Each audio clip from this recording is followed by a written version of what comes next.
Dois-je acheter en nom propre? Dois-je plutôt privilégier une SCI? Bref, quel est le régime fiscal que je devrais privilégier pour mon investissement? Comment choisir mon régime fiscal? Est-ce que c'est une question que tu te poses? Si tel est le cas, reste jusqu'à la fin de cette vidéo parce qu'aujourd'hui, justement, je vais te montrer en 4 critères comment est-ce que tu peux arriver à choisir le régime fiscal qui te correspond pour faire tes investissements ou ton investissement immobilier. Bonjour à toi et bienvenue sur cette chaîne destinée à l'investissement immobilier. Je suis Céline Dorido, je suis immopreneur et sur cette chaîne, je t'apprends à toi aussi devenir un investisseur immobilier rentable, quelqu'un qui gagne de l'argent grâce à l'immobilier, qui est un vrai immopreneur. Si le sujet t'intéresse, je t'invite à t'abonner à la chaîne si ce n'est pas encore fait et à activer ta cloche de notification pour ne pas rater mes futures publications. Et la deuxième chose, regarde dans la barre de description de cette vidéo, tu y trouveras des liens très intéressants. Si tu es nouveau ou nouvelle sur cette chaîne, dans la barre de description, tu trouveras ton cadeau de bienvenue à télécharger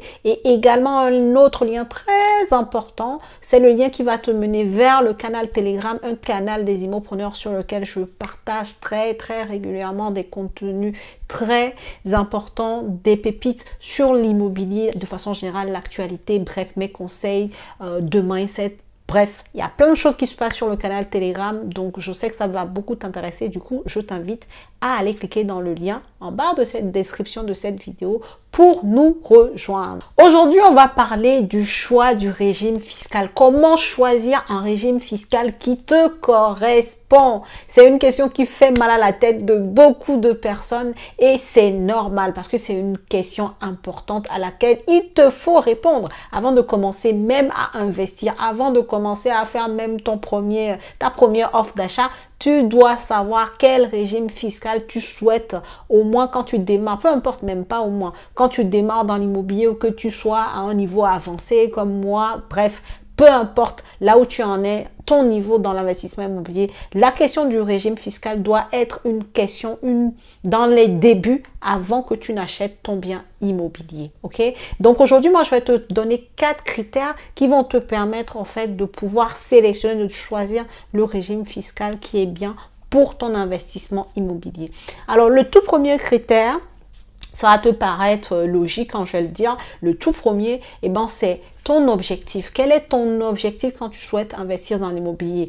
Est-ce que c'est un objectif de complément de revenus, tout simplement? Il y a des personnes comme ça qui souhaitent investir vraiment que pour augmenter leurs revenus, avoir des revenus complémentaires tous les mois dans lesquels ils peuvent piocher pour vivre mieux. Est-ce que c'est ça? Donc, ça veut dire quand tu dis « je veux avoir des revenus complémentaires », ça veut dire tout de suite que tu veux avoir cet argent disponible, tu vois. Il y a d'autres personnes qui, par exemple, n'ont pas du tout besoin de cet argent tout de suite. Ils sont plutôt dans une logique de pouvoir commencer à investir dans l'immobilier, se constituer un patrimoine et aussi engranger du cash qu'on ne touche pas pour aller réaliser quand le cash aura bien gonflé d'autres projets. Donc, ils n'en ont pas besoin dans l'immédiat, dans 1, 2, 3 ans.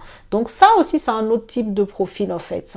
Donc, quel est ton objectif? Est-ce que c'est juste j'investis objectif retraite? Dans ce cas, peut-être que tu n'as même pas aussi besoin de l'argent tout de suite. Donc, le régime fiscal qui va correspondre à tel ou à ton investissement, tu vois, il va être différent.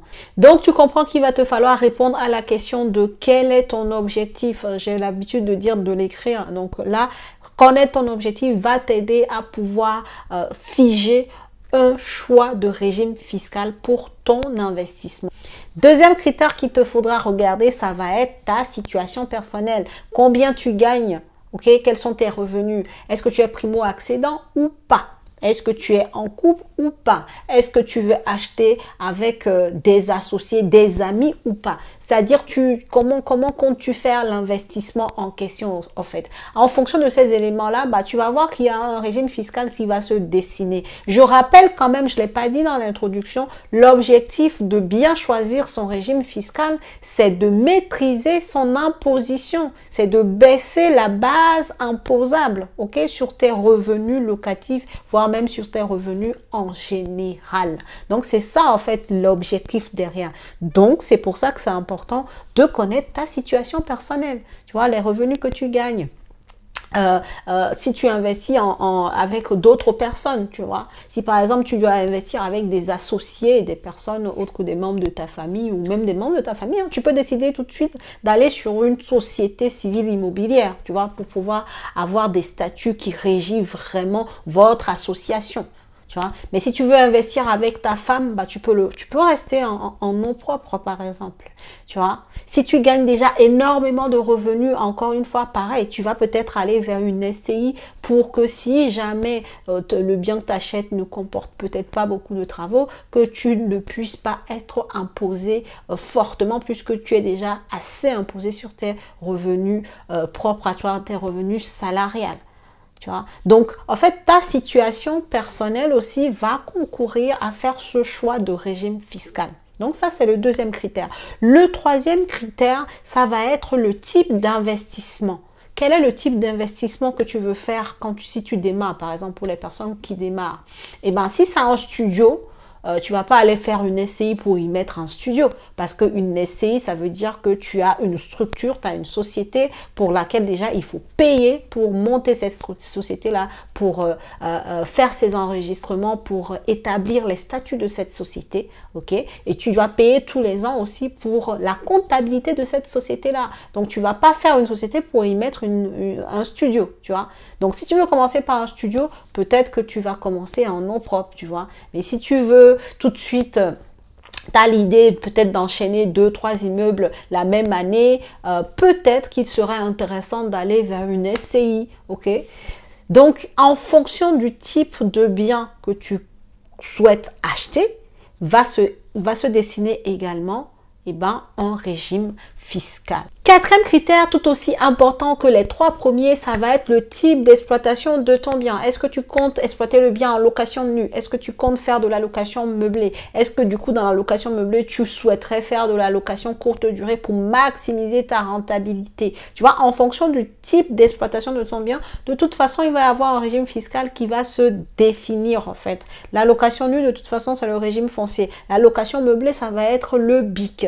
Et si tu veux investir en société, c'est encore autre chose. Donc, ces critères-là sont là pour te diriger en fait vers un choix et tout ça va découler de l'objectif de l'investissement et puis de ta situation personnelle, si tu investis en associé ou pas, si voilà combien tu gagnes.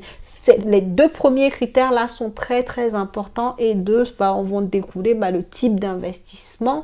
Tu vois, quelqu'un par exemple qui a un objectif de gagner, je sais pas, 1000 € de cash flow pour son premier investissement, on sait tout de suite qu'il va difficilement être sur un projet type studio, tu vois. Donc, les deux premiers critères là, l'objectif et ta situation sont vraiment des critères très importants desquels vont découler le type d'exploitation, le type d'investissement, pardon, le critère 3 et également le type d'exploitation que tu vas faire de ton bien. En tout cas, avec ces quatre-là, tu vas pouvoir arriver à définir le régime fiscal qui correspond à ton profil et à ton besoin. Voilà ce que je voulais te dire dans cette vidéo. Si elle t'a plu, n'hésite pas à la partager, à la liker, à commenter. Si elle t'a aidé, si tu as des questions, n'hésite pas à les poser en barre de commentaires. Moi, je te dis très belle fin de soirée et à la prochaine vidéo.